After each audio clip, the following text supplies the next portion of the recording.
안녕하세요. 저는 32살이고 예비신랑은 35살입니다. 정말 착하고 언제나 저만 바라볼 것 같았던 예비신랑과 결국 끝내고 말았습니다.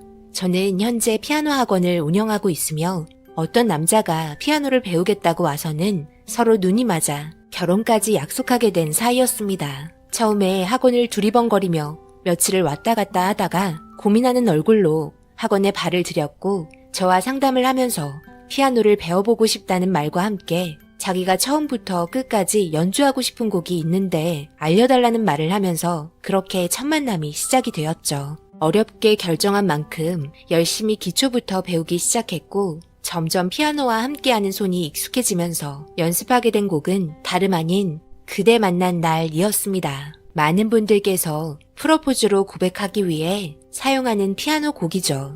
2분 정도 되는 길지 않은 곡이지만 능숙하게 치기 위해서는 그래도 몇 달은 연습을 해야 했습니다. 그러면서 서로가 함께하는 시간이 많아지면서 저녁도 함께 먹게 되고 그렇게 연애를 하게 되는 상황까지 오게 되었네요. 그런데 왜 프로포즈 곡을 연습하는 거야? 나 만나기 전에 여자 있었던 거야? 아니, 그건 아니고 미리 배워두면 나중에 프로포즈 할 때 감동을 줄 수 있을 것 같아서 미리 준비된 신랑이라고 할 수 있지. 그럼 나한테 나중에 이 곡을 멋지게 치면서 프로포즈 해주겠네? 그렇게 되는 건가? 우리가 결혼까지 하게 된다면 생각해 볼게. 이렇게 저희는 상견례까지 하게 되었습니다. 프로포즈는 예비신랑이 일이 바쁜 관계로 나중에 따로 해주겠다는 말과 함께 그렇게 지나가게 되었죠. 결혼식을 9월로 잡았고 이런저런 계획을 하면서 꾸준하게 결혼식 날 들려주겠다며 피아노 곡을 연습했습니다. 그런데 예비신랑은 뭐든 항상 소박하게 살고 싶어하고 먹는 것 또한 저렴한 곳에서 먹으려 합니다. 이런 부분이 나쁘다는 건 아닙니다. 하지만 가끔은 외식도 하고 싶은데 예비신랑은 저와 처음 데이트했을 때 빼곤 오로지 한식 뷔페와 김밥집입니다. 그렇다고 한식 뷔페가 음식이 맛이 없다는 건 아닙니다. 제가 말하는 건 한껏 멋부리고 이쁘게 보이고 싶어서 차려입은 옷에 영화를 보고 데이트를 잘 하다가 저녁에 한식 뷔페에서 음식을 먹거나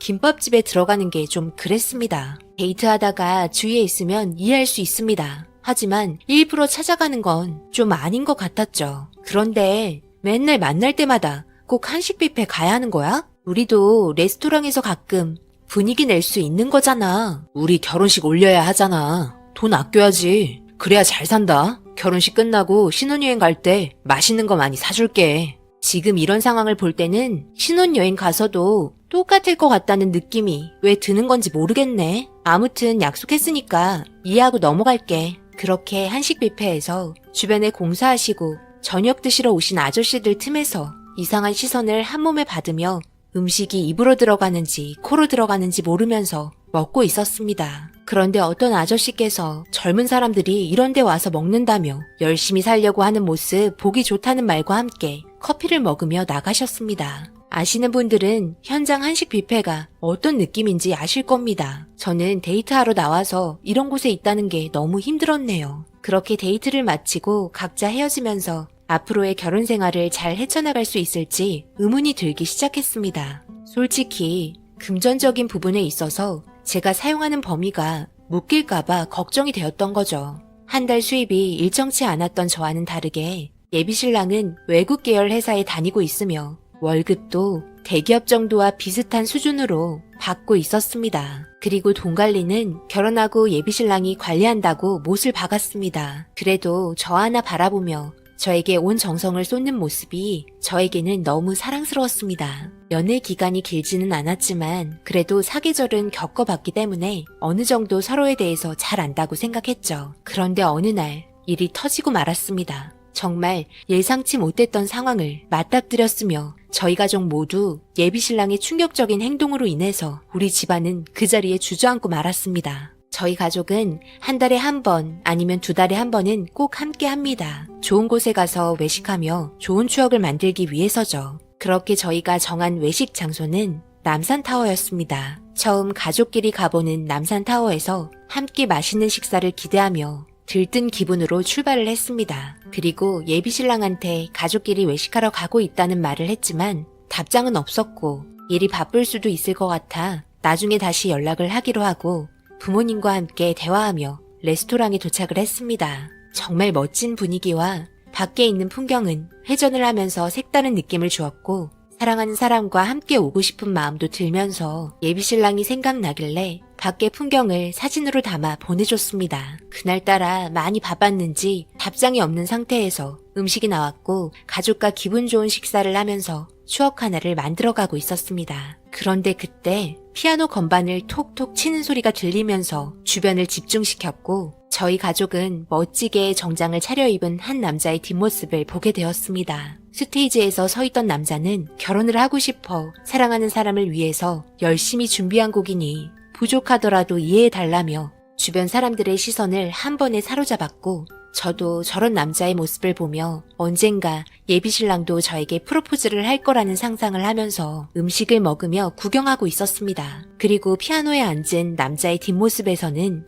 긴장감이 맴돌았고 주변 사람들은 숨을 죽이며 그렇게 모두 한 곳으로 시선을 고정시키고 있었습니다. 누군지는 몰라도 정말 부러웠습니다. 그리고 들리는 피아노 소리에 저는 너무 놀랐고 정말 신기했습니다. 하지만 워낙 젊은 사람들 사이에서는 유명한 곡이라고 생각했지만 건반을 건드리는 모습과 살짝 실수하는 구간은 예비신랑의 피아노 치는 모습과 비슷해 보이기 시작했고 그 모습을 보면서 점점 느낌이 이상했습니다. 그 남자는 한 곳을 응시하며 한 여자에게 사랑의 눈빛을 보내는 것 같았고 그 남자를 바라보는 한 여자는 그 남자에게 완전히 빠져 있었습니다. 그렇게 짧은 피아노 연주곡이 끝나면서 주변을 향해 인사를 하는 남자의 모습을 보곤 충격에 할 말을 잃게 되었습니다. 다름 아닌 예비신랑이었습니다. 너무나 큰 충격과 함께 정신없이 스테이지로 내려가 어떤 여자와 마주 앉아 음식을 먹으며 서로를 바라보는 눈빛에 사랑이 불타오르는 걸 확인하게 되었네요.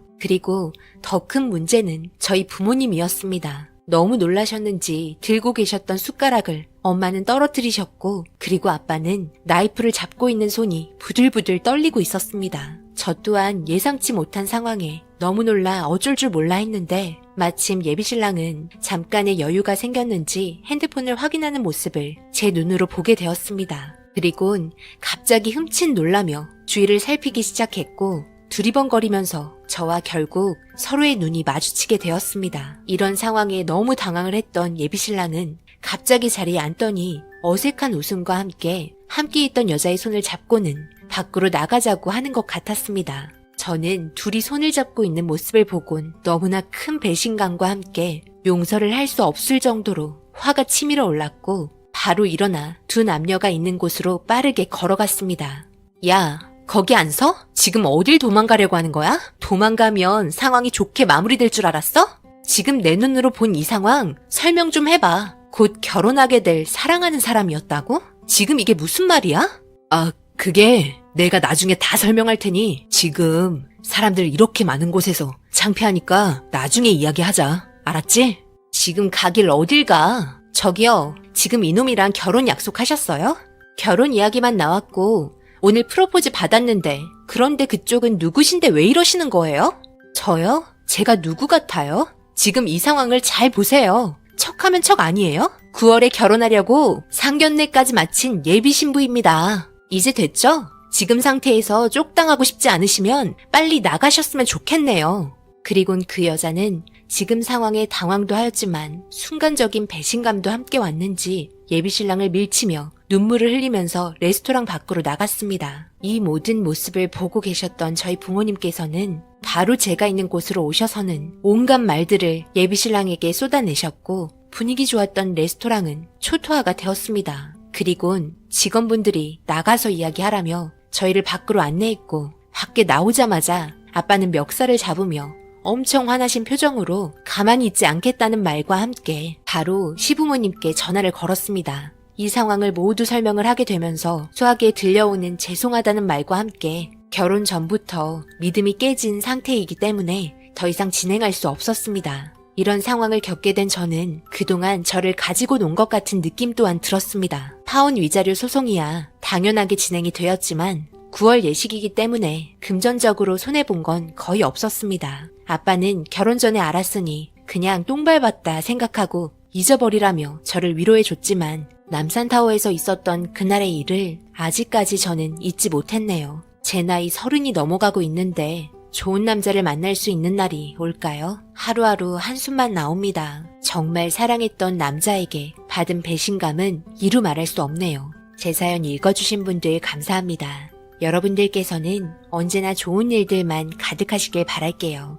오늘의 사연은 여기까지입니다. 댓글로 여러분들의 생각과 조언을 남겨주세요. 구독, 좋아요, 알림도 꼭 부탁드립니다. 저는 다음 영상으로 찾아뵙겠습니다. 감사합니다.